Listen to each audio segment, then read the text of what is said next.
अस्सलाम वालेकुम एवरीवन। उम्मीद और दुआ है कि आप सब खैरियत से होंगे और आपकी ईद भी खैरियत से गुज़र रही होगी। तो हमारा प्लान कुछ ऐसा था कि हमारी ईद तो अल्हम्दुलिल्लाह खैर आफ़ियत के साथ और फ़न करते हुए गुज़र गई थी। 2 डेज़ हमने खूब इंजॉय कर लिया था। अच्छा जी, उसके बाद एक्साइटमेंट की बात ये थी कि हम सब ने मैनचेस्टर जाना था एक शादी पे। हमारी फैमिली मतलब मेरे हस्बैंड की फ़ैमिली थी, उनके बेटे की शादी थी, तो हम उधर जा रहे हैं। तो सब बहुत एक्साइटेड थे, खूब अच्छी सी शॉपिंग की गई थी ईद की ही दिनों में, और बस अब हम उस सब जा रहे हैं क्योंकि ड्राइविंग कर कर के बहुत ज़्यादा थकन हो चुकी थी। तो अब सोचा था कि थोड़ा सा रेस्ट करते हैं और रास्ते में एक छोटी सी हमने ब्रेक ली है और बच्चे भी थक गए थे। बहुत हल्का फुल्का सा हम खा पी के बाहर मतलब नाश्ता करके निकले थे, और इस वक्त हम एक रोड साइड जो सर्विस स्टेशन है उस पर रुके थे। और पता है गाड़ी में बैठे बैठे थक जाते हम लोग। बहुत ज़्यादा थक गए थे ड्राइव के ज़रिए, भूख भी लग रही थी। ट्रैवल किया जाए, कुछ बाय किया जाए। ये मेरा little monkey enjoying his holidays, the peaceful area.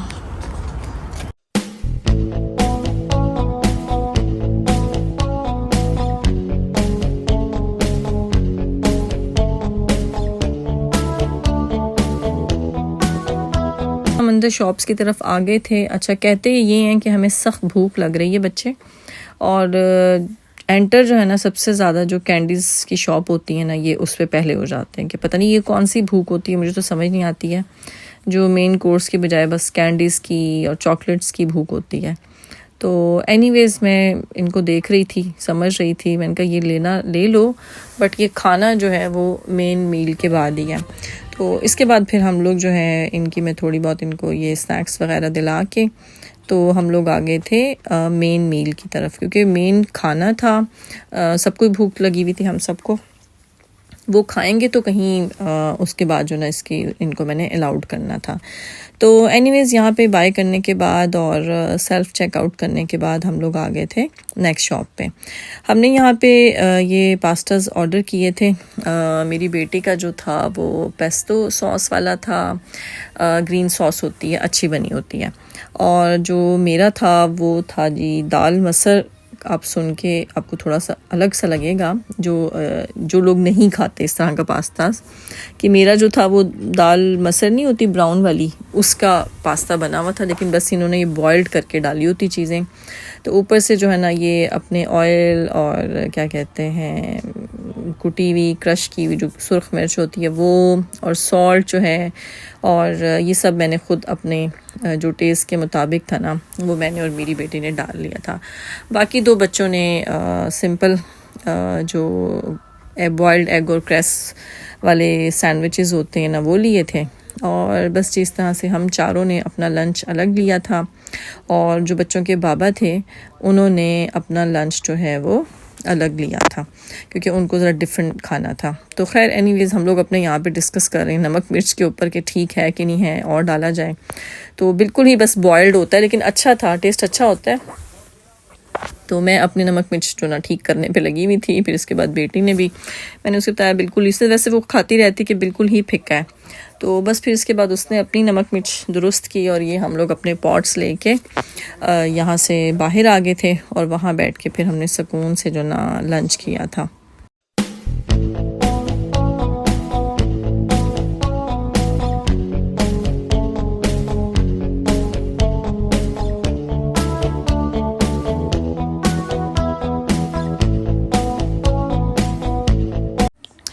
साथ साथ बच्चों की भी हेल्प की जा रही थी। तो वो इनको ये सैंडविच खोल के देना था, एक ने तो खा लिया था और एक रह गया था।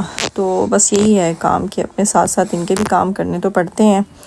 तो यहाँ से खाने के बाद हम लोग वापस फिर मैनचेस्टर की तरफ चल पड़े थे, क्योंकि एनर्जी आ चुकी थी, बहुत अच्छी सी ब्रेक मिल गई थी। और इन कैंडीज़ को हमने एज ए ट्रैवल सिकनेस भी यूज़ किया और मीठे के तौर पे भी यूज़ किया। तो बस अब वापसी का सफ़र शुरू था मैनचेस्टर की तरफ। बच्चे फिर से फुल ऑफ एनर्जी हो चुके थे, एक्टिव हो चुके थे, खाना पीना हो चुका था, तो लिहाजा सफ़र दोबारा से पुरसकून हो सकता था। यहाँ से खा पी के निकले हैं ना, तो मेरे हस्बैंड के माइंड में आया कि उससे आगे ही थोड़ा सा ब्लैक पूल है, तो क्यों ना डायरेक्ट वहीं की बुकिंग कर ली जाए जो ना। तो उन्होंने जी फिर गाड़ी रोकी और वहाँ के होटल की बुकिंग ले ली। तो वो कहते कि मैनचेस्टर में तो मतलब शादी नेक्स्ट डे थी, तो तब तक फिर हम क्या करेंगे, तो बेटर है कि हम अभी से कुछ ऐसा बुक कर लेते हैं कि बच्चे भी इंजॉय कर लेंगे और हम भी कुछ नया देख लेंगे शादी के अलावा भी। तो बस उससे आगे ही थोड़े डिस्टेंस पे ब्लैक पूल है और ये देखिए हम लोग सीधा यहाँ से आगे जाएंगे और आगे आपको बीच नज़र आ रहा होगा, पानी नज़र आ रहा होगा। तो मेरे बेटे ने मशवरा भी दिया हमें कि ऐसा करते हैं बाबा कि आप सीधा पानी के अंदर ही कार ले जाएं। उसको ये लग रहा था कि हम जैसे वाकई सीधा पानी में उतरेंगे और फिर वहाँ से अगर कोई और हमें कोई रास्ता मिला ना, तो हम ऐसा करेंगे, फिर हम वहाँ से वापस ऊपर रोड पे आ जाएंगे। लेकिन अभी आप कार को ना पानी में ले जाएं। तो हम लोग इसको जो ना हंसने लगे इसकी मासूमियत पे ना। और ये लेफ़्ट साइड पे बिल्कुल किनारे एज पे जो ना आप देख रहे हैं, इसके किनारे पे ना ये है ग्रैंड होटल। ये इसकी बुकिंग करवाई थी और बस यहाँ पे थोड़ा बस हम लोग अपने रूम में गए हैं चेक इन करने के बाद, और थोड़ी देरी 15-20 मिनट्स हार्डली बस, यानी कि थोड़ा फ्रेश हुए हैं इतनी लंबी ड्राइव के बाद। तो बच्चों को जल्दी होगी कि बस नहीं बाहर निकलें और बीच देखते हैं। फिर ये भी था कि मौसम वाकई बहुत सर्दी थी, बहुत ज़्यादा सर्दी थी। ये ना हो कि फिर हमारा जो है ना वो प्लान रह ही जाए। तो बस हम लोग अपनी चीज़ें ड्रॉप करने के बाद वापस आए बीच पे। हाँ, होटल की जो मतलब रिसेप्शन जो था, एंट्रेंस जो थी ना, वो बहुत ज़्यादा वास्ट थी, वो मुझे बड़ी अच्छी लगी थी। बड़ा खुला डुला एरिया था। मोस्टली रिसेप्शंस इतने खुले नहीं होते, इतने वाइड नहीं होते हैं, तो लेकिन ये इनका बहुत अच्छा एरिया था, जो मैं इस चीज़ को मस्ट अप्रिशिएट करूँगी। रूम्स भी अच्छे थे, स्पेस वाले रूम थे, 2 रूम्स थे, बच्चों का अलग था, हमारा अलग था। बच्चों के और हमारे रूम के बीच में डोर भी था, जो कि हमने बाद में खुलवा लिया था। तो बच्चे अपने रूम में चले गए थे, तो मैंने फिर आके अपने रूम में जो है बाकी की शूटिंग की थी कि मैंने कहा भाई पहले मुझे कर लेने दो, फिर बेशक आके आप लोग खेल कूद लेना। तो उनका सबसे पहला शौक ये होता है कि बेड पे चढ़ के जंपिंग करनी होती है। तो आए मेरी आपको मैं विंडो से ना बीच दिखाती हूँ। ये है जी हमारी रूम से बीच का नज़ारा, जो कि बहुत ही पीसफुल और बड़ा ही खूबसूरत लग रहा था।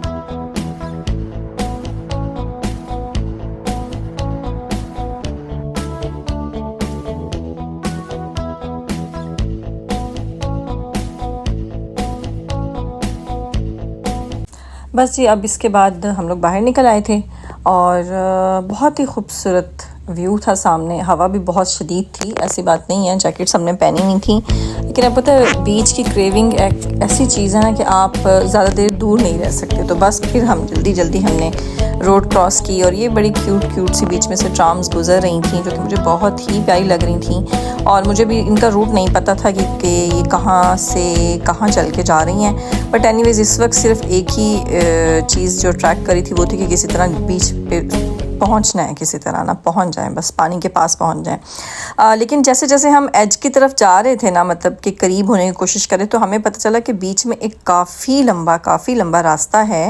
यानी कि ऐसे समझ लें कि 2-3 फ्लोर्स थे कि जो हमने क्रॉस करके फिर बीच तक पहुंच पाना था।